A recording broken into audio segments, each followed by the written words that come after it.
Taliban. So we'll look at the evidence of prior knowledge and involvement, then we'll look at the ensuing whitewash, then we'll look at what they're getting out of the terrorist attacks. Coming up with this information that it admits it did warn the proper authorities before September 11th of a hijacking plot that was linked to Osama bin Laden. We're looking into this. Tonight, the White House is confirming a report that the CIA director told President Bush before September 11th that there was a chance that someone connected to Osama bin Laden might hijack a U.S. airliner. Now, there was no suspicion that they would take those hijacked airplanes and ram them into buildings. Well, that's not so.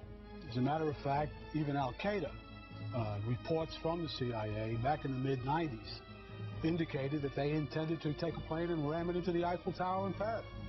And Murad had discussed with Youssef the possibility of crashing a plane into an American government building. He will board any American commercial aircraft pretending to be an ordinary passenger. He will hijack said aircraft, patrol its cockpit and dive it at the CIA headquarters. It is simply a suicidal mission that he is willing to execute. There is no question that the Intelligence Committee and the Congress and the administration had reason to suspect that hijackings were a possibility. I don't think anybody knew that it would possibly be used as a missile aimed into a high-rise building. There's suspicious activity there, and the handwritten notes of at least one FBI agent indicated that they were speculating, they were brainstorming. They said, well, maybe this guy's out to ram a plane into the World Trade Center. You kind of put all that together and you start to get a picture. There was no time, there was no place, there was no method of attack. It simply said these are people who train and seem to talk possibly about hijackings.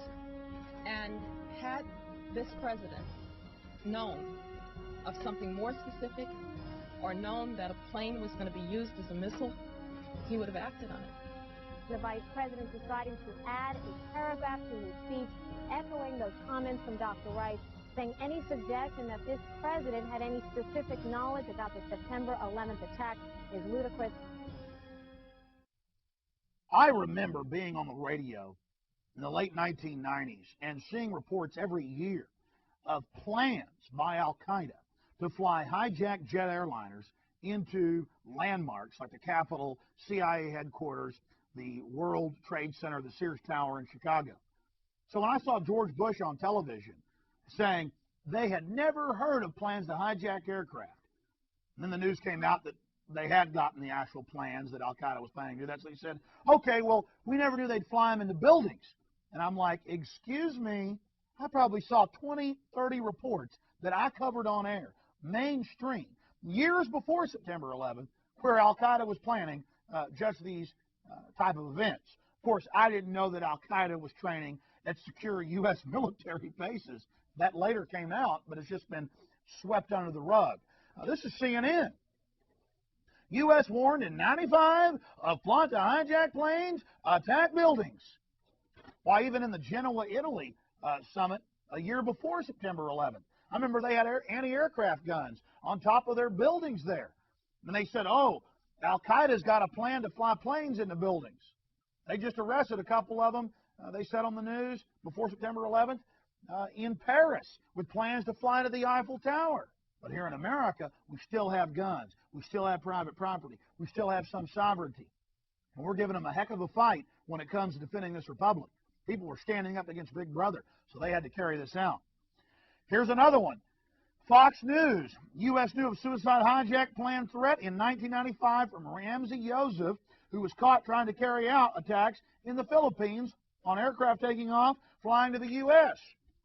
And I interviewed police and FBI agents who were involved in busting this guy before September 11th. And they said an attack on America was right around the corner. In fact, later, in a few minutes, we'll show you a clip of myself on my local TV show, just an average show, a little bit disheveled, been working hard, just up there warning the people that the government was going to allow a terrorist attack and that they were going to use their CIA asset, Osama bin Laden. I wanted even more detail on my radio show. I put out the phone numbers for the White House, for Congress. I said, call them. Don't let them use their assets to attack us as a pretext for control. Here's another one. Bush told of threat before September 11th, London Guardian. And again, I've got like 50 reports on this story. Bush told of threat before September 11th. But how many times did they tell you, after they knew all these reports were out, that they never heard of such a thing? They're lying to you. Here's another one. Associated Press. Bush warned of hijack threat before September 11th. What more do you need? Well, don't worry. There's a lot more coming up. Bush knew of hijack threat and did nothing. You're going to learn he actually signed a document ordering the FBI not to stop al-Qaeda, threatening dozens of senior FBI agents from Arizona to Chicago to Minnesota to Florida to D.C. to Boston not to stop al-Qaeda, not to stop known members of bin Laden's CIA organization. Oh, you doubt me? Go to the microfilm at your local library, type in Osama bin Laden, 1985. You'll see Wall Street Journal articles, Washington Post articles about how wonderful bin Laden is and how he loves the Bushes and how they vacation together. Oh, yeah, that came out in the FBI press conference, by the way, the Bushes, Judicial Watch press conference with FBI agents about how the Bushes like to vacation with bin Laden. And in particular, this Bush administration, who is as tight with Saudi Arabia as you can get. The president's father used to stay with the bin Laden family when he would go to Saudi Arabia. But here it is, folks. Bush knew of hijack threat, CBS News. Hijackers trailed by CIA before attacks. You see, not only did they know the attack was coming and do nothing, well, he didn't just do nothing. Bush actually, proactively signed an order ordering FBI not to stop him. He did do something. He proactively made sure they attack us. They also had the CIA follow al-Qaeda out of the country to a Malaysian summit in Malaysia and follow them back into the country.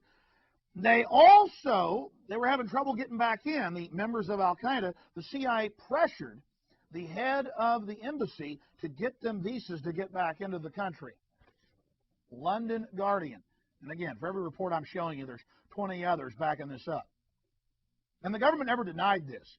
This got leaked by Congress, by some patriots in Congress, and so now they're threatening to arrest members of Congress if they don't shut up and stop leaking this. Hijackers were trailed by CIA before attacks. Let me just read from this. Two of the hijackers who crashed American Airlines Flight 77 in the Pentagon were spotted as potential terrorists by the CIA more than 18 months before September 11th. Newsweek reported yesterday. It called this the most puzzling and devastating intelligence failures in the period before the attacks. The magazine reports they followed them out and followed them back in to Los Angeles and did nothing with the information. Yeah, actually helped them get back in. Another one, MSNBC. The hijackers we let escape. The CIA tracked two suspected terrorists of al-Qaeda summit in Malaysia in January 2000, then looked on as they re-entered America and began preparations for September 11th. And they call this the worst intelligence failure. Bush went to the CIA. A lot of you saw this on television. Everybody thought, ooh, he's going to fire somebody. He went to the CIA. They stood around the Eagle there on the Marble. 3-minute standing ovation. They were smiling. They were celebrating because they get to act domestically now. They get to run your local departments. They get to get into all the fun and be mob bosses over us now, folks. Total degeneracy, total tyranny. Unbelievable. MSNBC. The hijackers we let escape. Does that not infuriate you? 99 Report warned of suicide hijack plan. U.S. government plan. Put out a report saying that Osama bin Laden was preparing to fly hijacked jet airliners into the World Trade Center, CIA headquarters, the Capitol. The list goes on and on. That's the Associated Press.